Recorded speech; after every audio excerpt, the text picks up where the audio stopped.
Welcome into Jets Nation Radio. I'm Angus. Hout. As always, Sam Brownell and Ray's coming back after a week of being ill. So how's it going there, guys? Oh, Going not so great. bad, trying to enjoy the nice weather while it's here a little bit. Might as well. Might as well enjoy the global warming while it's in our favor before we all Yeah, die. as before, yeah, exactly. Yeah. Before we're all Future done. generations' problems, not my problem. It's still okay. Ray, how are you Yeah. doing? Doing a lot better. Just I wanted to make sure that I was able to contribute to the content that I want to be able to. So I'm glad to be back now and feeling better. Dude, I love your commitment to doing this as well as you can. Nothing but respect. So I appreciate that. And last week, I think Sam and I had a pretty good podcast. So We I kind mean, of just argued for a while. we really did. I mean, it was just a classic episode. But no, it was we definitely missed you. And you well, we're gonna talk about prospects later because like you've been itching to talk about them, and you Yeah, have some definitely. wisdom that Sam and I do not have. So we'll get to that a little bit later. But is the All-Star weekend? Did you guys actually watch? Unfortunately. Ray? I only watched like the highlights on YouTube, so not really like live, but like I could kind of tell that it was just kind of lacking overall. Yeah. Yeah, no, I didn't They, even tune in. I've just been catching highlights here and there. I'm sorry, but having a commercial break in a 10-minute 3-on-3 period is fucking absurd. Like, are Yeah. you kidding me? It's absolutely ridiculous. It makes absolutely no sense. I watched like the first half of the skills competition. Just like wasn't really watching, just had it on the TV when I had some people over, and it was just boring. I mean, they take way too long to do every event. There needs to be a quicker turnaround. Like you could do all of that in 90 minutes and it would be super entertaining, but instead you're going to take like 3 hours and have so many commercials. Like everything's sponsored already. It's just absurd. And then the games themselves, the players, at least at the start, it started to pick up a little bit, but it just like they definitely didn't see me into it. And it just wasn't fantastic. Well, Samuel, you got to remember it's all about the hard-earned cash for the owners of the league. I mean, they're going up from $5.4 billion of revenue all the way up to $6 billion as an estimate by Gary Bettman. So come on, think about those billionaires, Sam. Yeah, I'm sorry. I didn't keep the billionaires in mind. Yeah, I think like the All-Star game just was like overall just like a lot more like choppy and just kind of didn't have like a lot of flow throughout it. It would be like, oh, you do this event and then the event doesn't even continue and then you're just jumping around everywhere. It just there wasn't a lot of like kind of like ability to like follow along and kind of enjoy it when like you could tell that the players didn't really know, like it was kind of a different for them too. So it's kind of hard for the fans to enjoy it when you can obviously tell that the players aren't enjoying it as much as previous years as well. Well, I think Yeah, like that was wild too, that they would just like start like the accuracy shooting. They did it and then they stopped and went and did other things and then they came back for the finals. And I hate what they've done the last couple of years with having events at different locations and stuff. I think that's just absurd because like, oh, the guys on the ice, all of a sudden, guys, it's nighttime, but all of a sudden the guys on the beach during the day shoot it. Like it's yeah, I think they've butchered it the last couple of years. this might be an old man yelling at cloud thing, but back in my day with the NHL All-Star game, they picked their teams and it was absurd. But man, how much fun I was like watching that. that? And I mean, like, yeah, Ovi got screwed in 2015, but like, how much fun was it watching Phil the Thrill awkwardly sit there and everyone's making these absurd trades? Like, it was just Mind so much you, more fun. I do like the 3-on-3 better. The 3-on-3 is way better than the full game. Yeah. But I think they should go back to the draft. Yeah. 100%. I understand having one guy for each team because like if there's no Jets there, I'm not watching it. Yep. Simple as that, because I just don't care. Mhm. So I get having one guy from each team, but then don't put, because then it's only you're pulling extra guys from, or like each division only gets 3 extra guys. That I don't like. So if it was opened up across like, so it was 12 extra guys across the league rather than having like a certain amount for each division or however many extra you're going to add. I like that way more than capping it. Cause I mean, you just have Colorado in our division adds a couple extra guys. Like Toronto would have added one extra. I just think it could have been done a lot better there. Well, the fact that Seattle couldn't even send an all-star. That was someone was hurt, right? Yeah, someone was hurt. Yeah. So, yeah, the whole thing's been just such a gong show since the John Scott incident. They're just so worried about looking clean that John Scott might be the downfall of the NHL All-Star game. I like how the NBA does their sort of skills stuff. It's not necessarily all-stars competing in the dunk contest. Mm-hmm. It's the best dunkers. It's not necessarily all-stars competing in the three-point shooters, although in that one it overlaps a lot more. But I want to see who can shoot the hardest in the entire NHL. Yeah. I don't want to see Elias Pettersson get 103 and win. Yeah, I want Martin Furk out there shooting 110. Like, so much better. Well, and like they should put actual dollars on it. And even if it's not like going to their personal pocket, at least go to a charity. Like make it like I totally agree. The hardest shot should be coming in because I don't care about Josh Morrissey going for 98 miles. Like that's fantastic. He can do that. But I want like you said, you want to see the best of the best doing their best. Morrissey didn't even win the Jets hardest shot contest. Why is he in the All-Star games one? Yeah.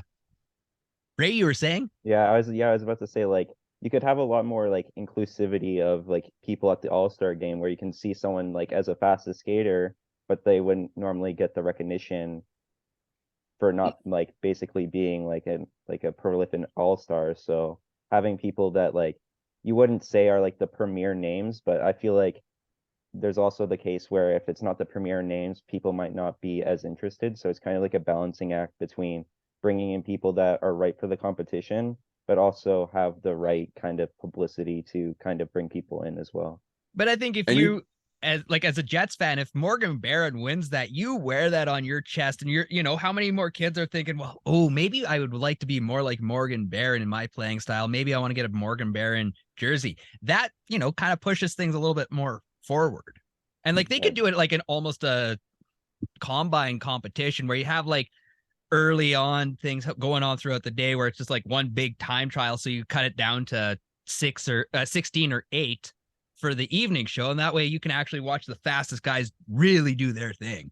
Yeah, that'd be cool kind of seeing like if every team did their own kind of skills competition and then like the winner from their like those skill competitions were to kind of be the best of the 32 and then kind of have like a competition to be into the All-Star game for that competition as well. I think that is a fantastic idea. Gary Bettman, I will give you this idea for, I don't know, what are we selling? Like at least $1,000 a pop. This is actually like the best idea I've heard so far. And I've read through 1,000 comments. I think the logistics of it would be difficult having, how many events, even if there's fastest skater, accuracy shooting, hardest shot. So 3 events, that's a math 96 guys that you need to figure out getting to that event. So it's just like, the logistics of it is going to be a nightmare, but they could figure it out. They're billionaires. And like I was just about to say, there are the whole league earned $6 billion or is expected to earn that $6 billion in revenue. But, spend some money on some hotels out there, bring as many guys out as possible. And, guys will inevitably get hurt. So, maybe Ottawa can't send their fastest skater because he's out. So, now you're down to 31 fastest skaters rather than 32. Find easy ways out just to bring those numbers down. And let people enjoy the All-Star break properly. I don't know. They need to figure something out though, because it is a nightmare. It's not fun. And look at what the NFL did this year. They realized that the Pro Bowl was an absolute joke. Why would guys go out there and want to hit each other? So they've turned it into they have a bunch of contests and guys earn points through that. And then today That was going on Thursday and yesterday and whatever. And then today they take all those points. That's the starting score for a flag football game, which is going to be way more entertaining than what was basically touch football in full pads before. Exactly. So, I mean, if the NFL can figure it out and it's the no fun league, why can't the NHL figure it out? Yeah. Well, right now it would be an advertising spot. So if you are a business owner, your ad here. This is how we're trying to make money on Jets Nation Radio. So your ad here, and we would love to talk about you right here.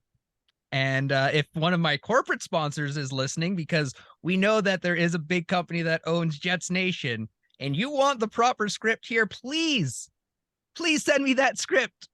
Thank you. Ray, you have been itching to talk about prospects for a while now. So yeah, let's hear about some of our prospects. So Brad Lambert, let's start off with the guy that we drafted 30th overall, but everyone is just excited for. Yeah, I'd say Brad Lambert has, like, he hasn't come out of the gates like firing all cylinders. Like, he's not just blowing the league out of the water, but I think he's taking the right steps into becoming the better player. And they're actually playing him at center, which is very encouraging because then you can hope to translate that. But he also did have a really big game against Everett where he had 3 points and scored a very similar OT winning goal to the one that he almost did in preseason. So there's very positive signs. And if you have to trade him, it would be very sad, but I understand that there's different avenues that you have to explore. But I would really want to keep him to see what he can bring into like a 2C role with the amount of speed and kind of play driving that he has. Oh, so you heard my TikTok where I said we should trade him. Yeah, no, and it's good to hear that like there's still a lot of promise with. I mean, he's only 18 years old, so can you really expect a guy to be adequate after being drafted 30th and then like overall? he had the problems with his visa too. So like he played like 2 games, had like 2 points, and then had to sit out for like 2 weeks when Seattle went to the US.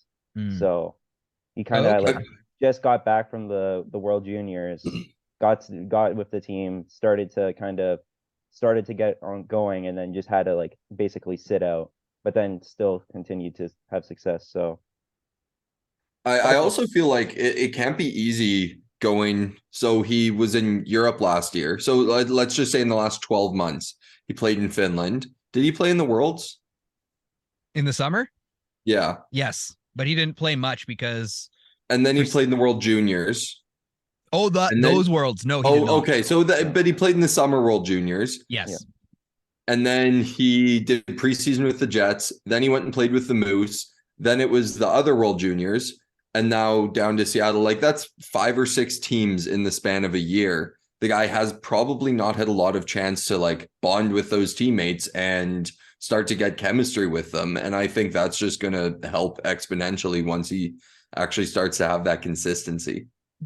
Wasn't he sick for a couple of weeks with the Moose, like multiple times as well? Like just for whatever reason? It was pretty sporadic with like kind of illnesses and stuff like that. So he's kind of just not had a good chance at kind of having a long kind of tenure with a team for quite a bit since probably his draft years. So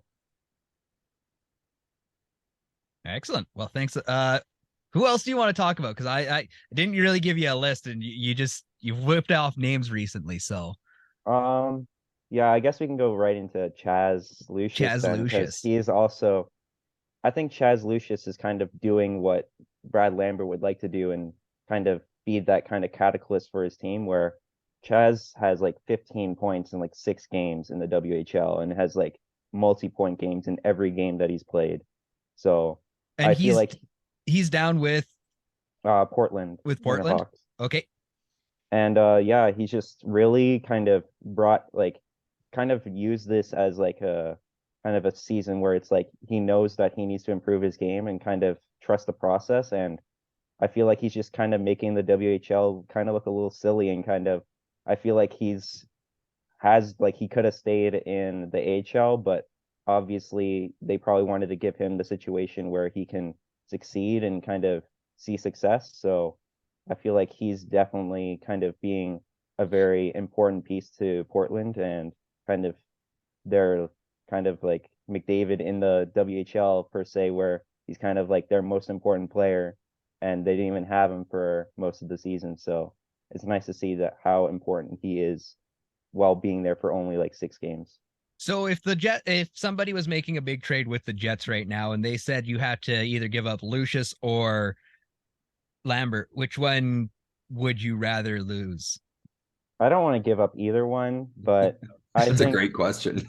I that's a really difficult question because they both bring skills that like because Lambert has the skating ability and stuff like that, and Ches has obviously a great shot and kind of play driving ability. I think I'd have to go with trading Chaz in this case because I feel like he would have more value within a trade as well. But also, I feel like there's other players in our system that kind of can replicate what he does better than what I think it's easier to find someone with a great offensive drive and shooting than it is to find someone with Brad Lambert's skating ability and kind of because Brad Lambert is almost like an Ehlers mini or like light version with how he plays, and he can play center, which is very important. Excellent. Well, that's a little heartbreaking, but I'm glad to because Would you rather give McGroarty up than those guys?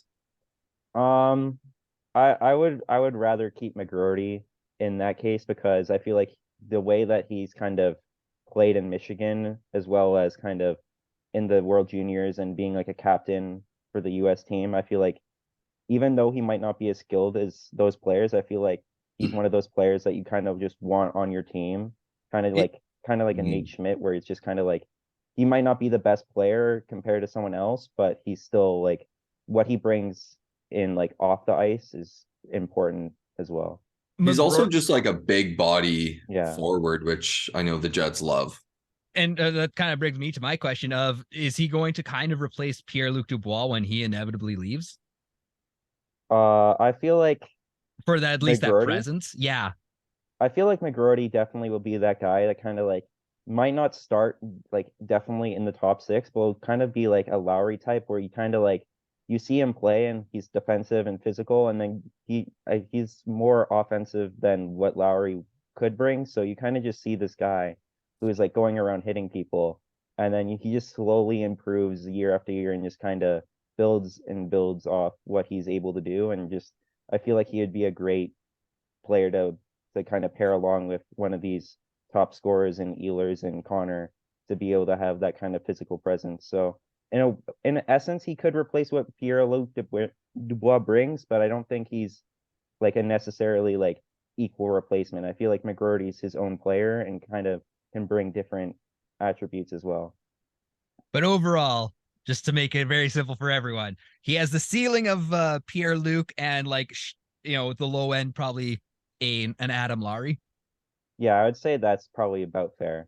All right. I like hearing that because I mean, yeah, like we talked about Pierre-Luc Dubois last week, and you ultimately you just kind of know he's not going to stick around after the 24 season, which Yeah, is it's a by that very time. yeah, it's a very kind of touchy issue where you have this great asset on your team and he's doing quite well for you, but you kind of know that it might not last forever, or it might not come to a fairy tale ending with a Stanley Cup. So you kind of just got to hope and kind of pray for the best case scenario.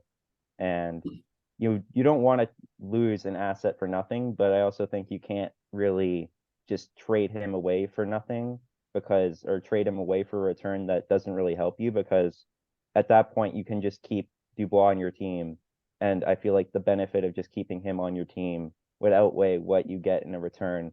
Because if you get like a first round pick and a roster player for him and because his value is not high, then is the first round pick and that player ever going to be equal to what Dubois would bring in that year? It's hard to kind of figure out in that case.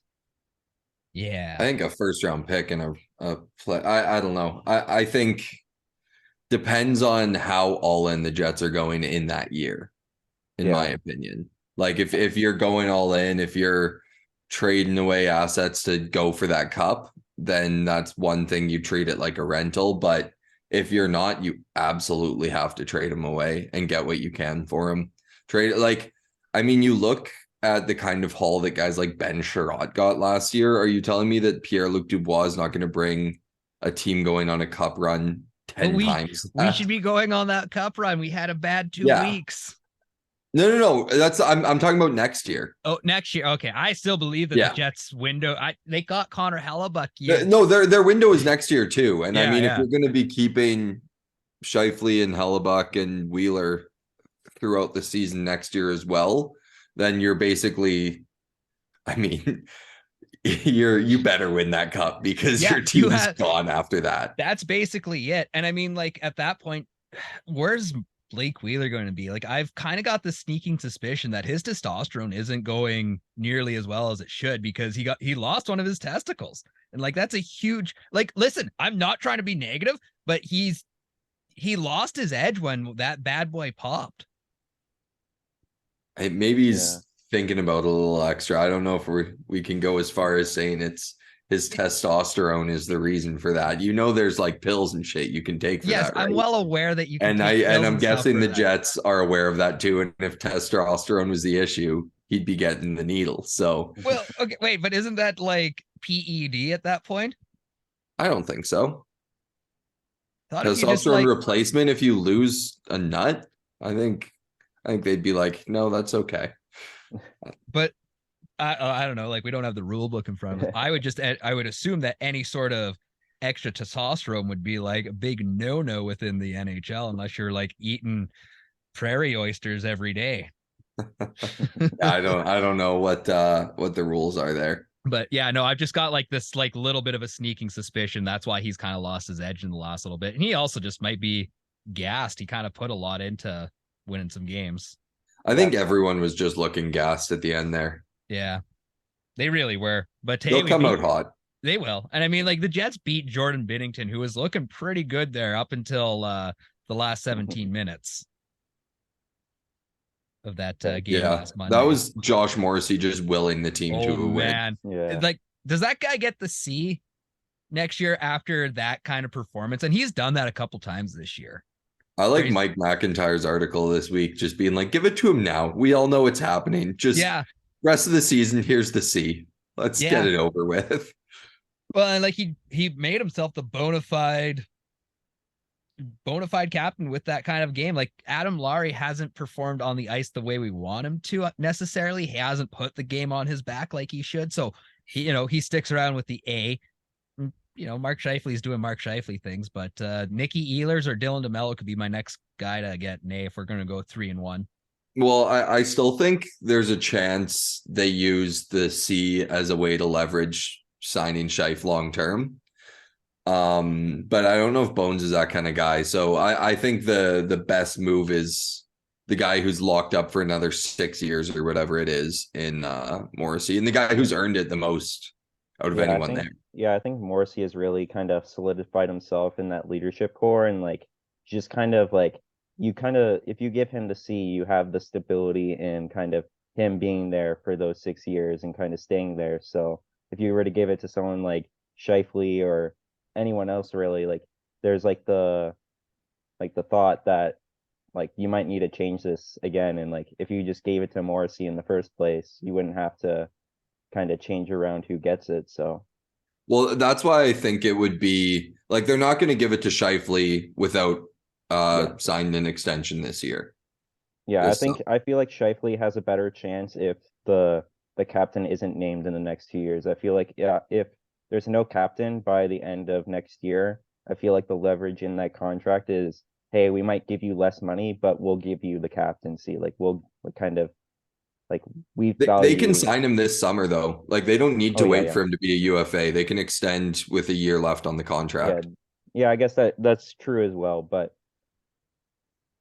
do you want to give it to Scheifele or do you want to give it to Morrissey? Like the obvious leader, and I know like the easy optics is give it to Scheifele, the guy, the first draft pick overall, all this rah kind of stuff, or do you want to give it to the guy that's wants to win and like obviously enjoys being here, because that kind you've seen those performances from him. I mean, 7 I don't think shots. Come on, it's that guys. Scheifele doesn't want to be here. I do understand what he said this summer was just like, before I make a decision, I need to like see the direction this team's going in. Yeah, that's fair. I get that. I think that's fair.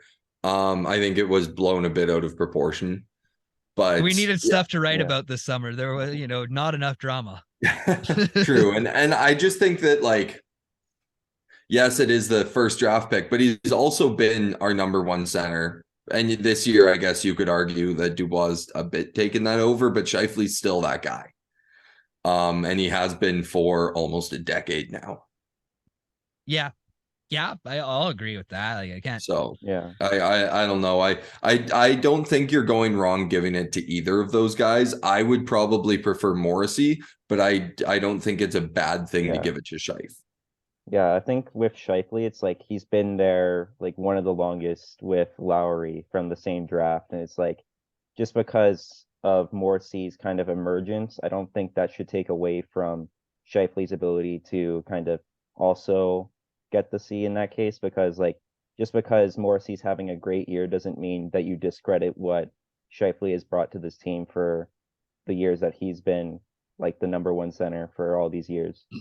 But we've also seen some antics out of Mark Scheifele, whether they are true or not, with Patrick Laine there. It's just. I still want to blame Maurice a bit for that. You need to get a hold of your room. That too. Okay, fine. Yeah. Yeah. But and I mean, like, you're in your 20s and there's a new guy, you kind of want to pick on him. I get it, but it's also like, come on, man. I also don't know, like, we don't know exactly what happened there. Yeah, that too. And I don't want to get rumors, into it. But I mean, last year everyone was talking about how it was being like the worst room in the league, and guys seem to love each other now, despite the only thing changing being Bones. So, well, and like all the guys in the room are like, it's not near as bad as you guys think it is. Exactly. I think everyone blows it out of proportion a lot. And also to the Ray, you also mentioned like the performance there and the longevity of Scheifele. We hopefully this is the new normal for Morrissey, but we don't know that. We've seen 8 years or however long he's been around of good hockey, but nothing like he's doing this year. And hopefully that continues with this coaching staff and moving forward and all of that. He's obviously unlocked something else, but we don't necessarily know that's going to continue. Yeah, that's what I would say, that after this year, I wouldn't name a captain and then kind of wait to see kind of how next year goes, to kind of see like, okay, we had this one really great year. Let's see who's like kind of who really wants it, or kind of, because if Morrissey has this great year and then kind of goes back to having just great years, like, sure, like you can still give him the captaincy because he's been here and kind of been a part of the leadership, but that's also something to take into effect, where like Bones kind of unlocked something with Morrissey, where if Bones never kind of came, like would Morrissey still kind of break through into this way? Because if Bones doesn't come here and we have a different coach, is Morrissey even in the discussion to begin with? Yeah, that's a very, very good point. Like you think about it, if they had hired Barry Trotz, if he was ready to come back, yes, Bones is defensive, nothing like Trotz. Trotz, you're going to have the least goals scored against you, but you're also going to have like middle of the pack goals for, because it's all about defense. It's boring hockey, quite frankly. And then you look at what he's doing with Bones as the coach, and it's like, okay, it's different. Yeah, definitely. I feel like Bones was able to kind of provide the defensive structure needed, but also was able to kind of unlock different like avenues for different players, and Morrissey kind of unlocking this whole offensive side, and like Lowry with kind of like having this kind of like leadership, but also kind of more physical, but still offensive side to him. Like I feel like a lot of players are kind of just blossoming under Bones, and kind of I don't think you would have that with another coach. And I feel like that just really opens up a lot of avenues for the captaincy, because there's a lot of people that probably deserve to be in the conversation as well. And the fact that Bones isn't one of the top vote getters so far for Jack Adams is absolutely criminal, what he's done to this organization. So yeah, I still stand by the Winnipeg Jets are the team with the second best players, and that's why they're so good. Yeah, but But like you look at like Connor Hellebuck's the second best goaltender. But you also you look at what happened last year, and it was the same players. Yeah. Yeah, and I mean, like he did unlock it, and like I'm not trying to discredit what Bones has done. It just this is simply a fact about the team is they are the second best at what in the league at what they do.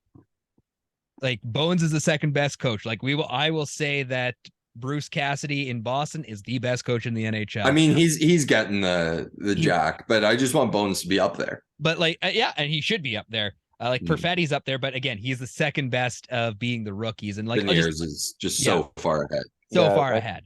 I feel like there's like kind of like a gap where it's like there's like with the kind of like the defense award and like the coach award, there's only one award for that where it's just the best coach. I feel like there's kind of like people just kind of look at the record. Like Bruce Cassidy has brought a lot of success to Boston, but I feel like kind of like they look at that success Boston has had, but don't really look at kind of what another coach might have brought to their team. Like with Bones in this case, like we were not a playoff team last year, and now he's kind of brought us to being one of the most improved PKs, kind of unlocking different avenues and different players, and kind of discrediting every kind of like rumor of the locker room being kind of like a cancer, and kind of just brought the team all together, where Boston was still a playoff team last year, still had success and still has the same players, and kind of just was just a swap for them where yes, he's making them kind of like go to their full potential in that case, but that team was already loaded and stuff like that. But I feel like Bones' effect on Winnipeg has been a greater effect than what Bruce Cassidy has done in Boston. Yeah, I mean, Boston had a stacked team last year too. Yeah, but everyone's fear with Boston was, oh, they're getting old, and you know we didn't really. Whoever their GM is should win GM of the year because he has all of those guys for under $6 million a year, other than what is it, McAvoy? Everyone else is under 6, and I mean even the contract under passage 7, signed, or under 7, whatever. Even the contract passage signed wasn't huge. He probably could have gotten more money. Yeah. And I think that really comes with the culture that they create there. It's just kind of like a team first mentality where it's like, if you're not willing to kind of put the team first, you're kind of, it's like no kind of selfish players where you like players are willing to take a pay cut in order to kind of make their team better. Like I remember seeing this kind of thing where Bergeron was signing his contract that just expired, like his previous one. And he went to his agent where his agent said he could get $9 million. And he's like, I can't take $9 million because we can't build a team with me making $9 million.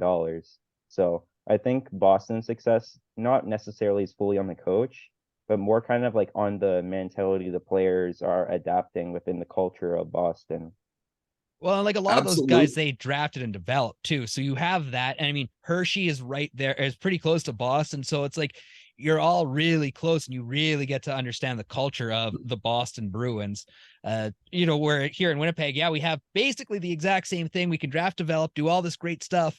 We got to pay an extra $2 million to keep you here because we got -20 for at least 4 weeks this year. Yeah, I also think I mean, Crosby said it himself a few years back. He said taking less doesn't work unless everyone does it. And you see those guys like a Crosby, like a Bergeron, like those top end players. Nathan McKinnon's a great example of that.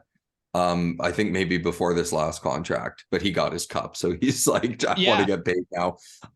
But when your top end guy takes that cut, then the next guy, they're like, well, how do you expect to get more than this? This guy's our stud. Like, but then I think that you need those high character top end guys who are willing to do what's best for the team in that sense, rather than just themselves. But Marchand, Brad Marchand, he's already won his cup. Why isn't he going for this big smoke? He's, team player mentality. It's tough to compare Marchand to McKinnon. McKinnon took less for a long time. He did, and he played on some bad teams in order to do that as well. Yeah, I think that's also part of the case where like McKinnon might not have like taken a pay cut in his mind at that time because of how bad his team was and kind of like the success. Like he didn't have like success like breaking out of the gate. So I feel like there's a difference between taking a pay cut and kind of taking what you're worth now, but then that contract becoming better in the future because you take a longer term deal. Well, and the goons that really screwed this whole contract situation up are Peter Chiarelli and Toronto's GM, Dubas. This is actually the McKinnon contract's even more wild than I thought. So his last one, he's on the last year of his last contract, 6.3 mil a year, which is wild for one of the best players in the world. And for 7 years, his next contract is literally double. It's 12.6 for 8 years. So like that's insane. Oh yeah. Never, yeah. Guy's got it good for And he's earned every penny. Yeah, he won the cup. But that's a funny thing about hockey is like we're asking these guys to take pay cuts in order to win the cup. But you look at the NBA and it's just like, let's just accumulate as much money as possible. Or even the in the Major League Baseball, Mike Trout's contract. How insane was that? Yeah, the baseball doesn't have a salary cap, a real one at least. The NBA's salary cap is more than the NHL's, and they have like 10 players. Yeah. So it's okay. Yeah. There's That's just fair. They're throwing around ridiculous money. Like the NFL, ultimately the salary cap was good for hockey when it came into place. Just parity wise. Now it's not the best for hockey because there's no trades because no one has any space in their salary cap. I think having like a soft cap, kind of more like baseball does, would ultimately benefit, but the owners would be paying way more money and they don't want to do that. No, they don't. But like you would look at a team like Arizona that's just like floundering. Do you expect them to be spending the right kind of money on a True. I only say this because the richest owner in the league is David Thompson. And I just want to see him spend his way to a Stanley Cup.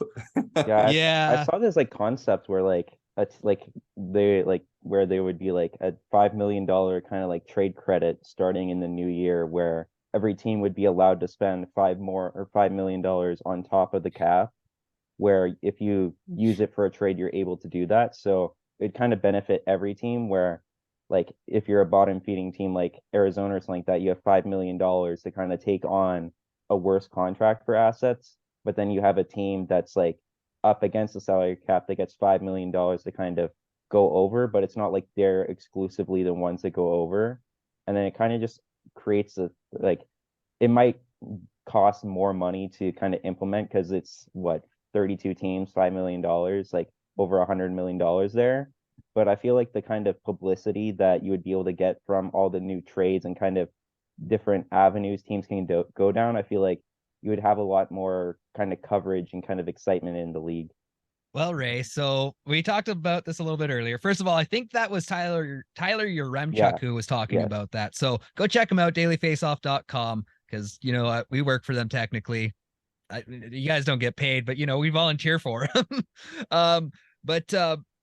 The NHL is growing from 5.4 billion with a B dollars in revenue to $6 billion. Now there's operating funds and all that kind of good stuff, but you could either raise the salary cap by $4 million or you could do the $5 million thing that, you and Tyler Yaremchuk are talking about because, it would just make sense because you're only spending an extra $32 million. Well, I mean, I like that more because if you raise the cap just by 4 mil, then every team is just going to spend to that cap. And then we're in the same spot. Guys' contracts will get a little bit bigger. Or the lower end guys will get paid a bit more, which is great. But ultimately, we're just right back up to that cap ceiling for the good teams, cap floor for the bad teams. And then there's no trades. There's no movement during the year. I like the idea of implement like a boost to the salary cap in the new year. Just sign some guys from Europe every now and then just for funsies. Or trade that too. Yeah. But yeah, no, there's lots of there's opportunities here for the NHL. And I even did the math on it. Like the owners would still be taking home more than $8 million of extra revenue for themselves. So, take what you can get, I guess. Do you guys have, I've got a trade proposal for you guys. and it involves the Jets getting both Ethan Bear and oh geez, what's Oh, the I guy's? think I saw that. Yeah, you saw video. that one there too. I know I talked about it earlier, but I just wanted to like getting a guy like Ethan Bear and playing him with Sandberg. Like, do you think that would be a good matchup for the Jets if you are I able to think that's at best a lateral move. lateral? You think so? Yeah, I Yeah. don't think it's like really. I feel that's more like a just like lateral cat move where you're just like, we don't want Pionk on our team anymore. Move him for Ethan Bear. Like, Ethan sure, Bear. that might save some money, but in terms like you might not get like greater results or anything like that. You might even be taking away from the culture or just making your team worse overall. And Interesting. I like Ethan Bear, but even if so, say you move a Pionk out, is Bear gonna come in and be above Stanley and Sandberg? I thought that like Ethan Bear would be above Sandberg, but that's about it. Yeah, And I don't know. he's a right I wing. do He's think a right. if it's a cap clearing move, I don't mind it. Okay, but if like because they like But my original trade was Connor Garland and Ethan Bear for Stanley and Pionk. see that's a different story. Yeah. I So I don't hate that, but it also affects our defensive depth. Like a guy gets hurt, then are we pulling in Capobianco?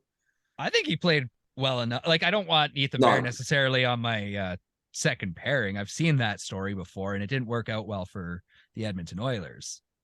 Yeah, I don't know about that one. I mean, if you're gonna go out and get another defenseman as well, but I just think that's like it's not like I guess the Jets in the Moose have more defensive depth, but there's not a lot of guys with NHL experience there. And as you're going into a playoff run, you may like guys get hurt. Mhm. It just happens. Then you're bringing in a guy like Villy, who I like, but has only played what 24 NHL games, Give or take, yeah.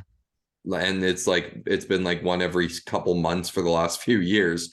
So it's not a lot of experience to pull into a playoff or Copa Bianco or whoever you're pulling up.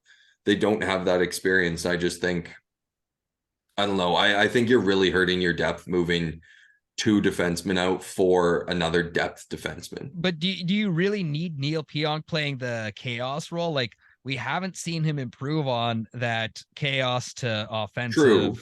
True, but I do think there is something to say, and you and I are kind of flipping roles here because you're always the one that's cheering on the experience. But I just think you're really, really hurting the depth. I wouldn't mind seeing it maybe without Stanley moving out, maybe a guy who's played less in the NHL going the other way. But I just, unless you're bringing back a better defenseman, I don't think both can go out in that single trade. But you bring in Connor Garland, and then you can kind of push Blake Wheeler down onto the third line. And does that not make your team significantly better? It absolutely does for the forwards. Yeah, I don't think it really improves the defense at that point because even though Neil Pionk is having kind of like a chaos kind of season where it's kind of unpredictable on kind of what Neil Pionk you're getting, I feel like it's kind of more reactionary to kind of trade Neil Pionk when he's in this kind of chaos role where we've seen him be better than this before. So I feel like rather than trading him when his value is kind of low based on how he's performed, I would rather kind of hold on to him and kind of see if he can kind of figure it out internally. Well, I don't think his value is necessarily low. I think it's relatively high right now. I think like for a lot of teams, he would add a lot of value to a team if you're making the correct trade. Like I think it would, you're almost looking for a lateral trade with Neil Pionk, somebody that's, that can play incredibly well in their position, but, adds a little bit of fun and chaos and maybe a little bit of a scenery change is good for them. It I doesn't don't need, necessarily mind moving Pionk out. I just think moving Pionk and Stanley out for a defenseman who's at best a bottom pair guy is a bad idea. Yeah. Okay. No, I think the difference between Neil Pionk and Ethan Bear, like, I feel like there's like, even though Neil Pionk is kind of like a chaos agent at some points, I feel like he's still a top four defenseman, and Ethan Bear on a good day is probably a top four defenseman. So like Bottom four, maybe. yeah, bottom four. And then I feel like Neil Pionk, if asked, he could be in the top four. So I feel like even though like there might be like a slight difference between the two, I feel like it's still more important to keep Neil Pionk. You guys are acting like I'm trading Neil Pionk for Ethan Bear 1-for-1 when Yeah, I'm getting Connor Garland the and other, no, the but- other problem I have with that is I feel like Connor Garland's like term and kind of contract is like a little too long and a little too rich for what you get out of him. Yeah, like I feel like for a forward kind of like trade deadline target, I would want someone that's kind of like not going to impact the contracts of like a Hellebuck or a Scheifele or something like that, because I don't want to lose one of those players and say, oh, we couldn't keep Hellebuck because we got Connor Garland.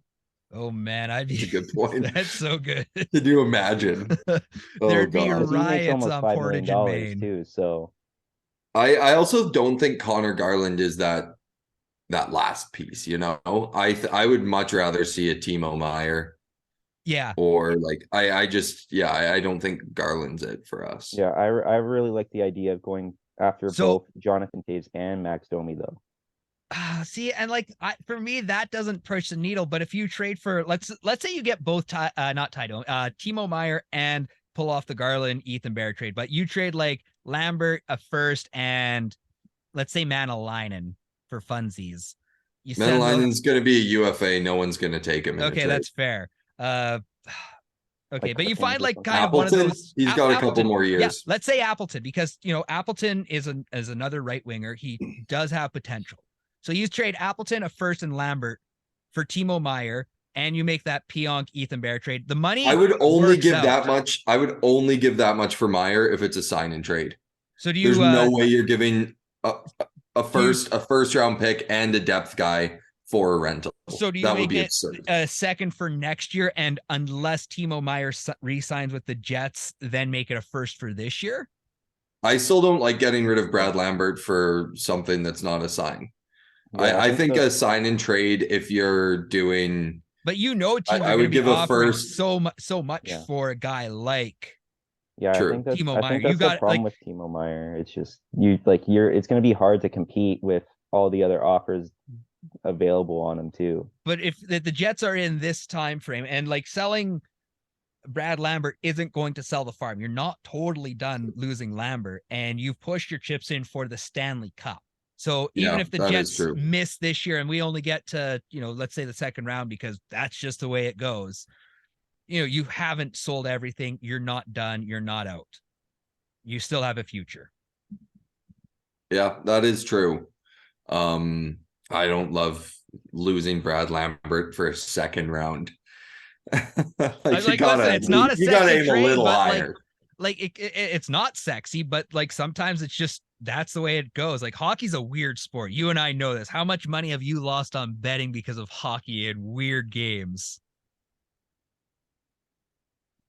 Yeah. You think about that money lost.